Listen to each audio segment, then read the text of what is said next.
Ngayon alam ko na kung bakit nung bata tayo hinahayaan lang tayong maglaro at mapagod at magpakasaya.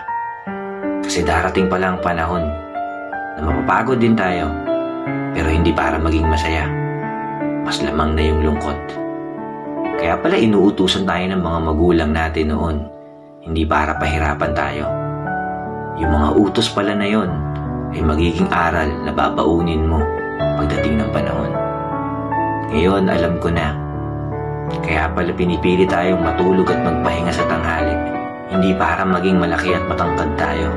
Kasi darating tong panahon na yung tinatakasan nating pagtulog sa tanghali noon, kaya hanap-hanapin na natin ngayon.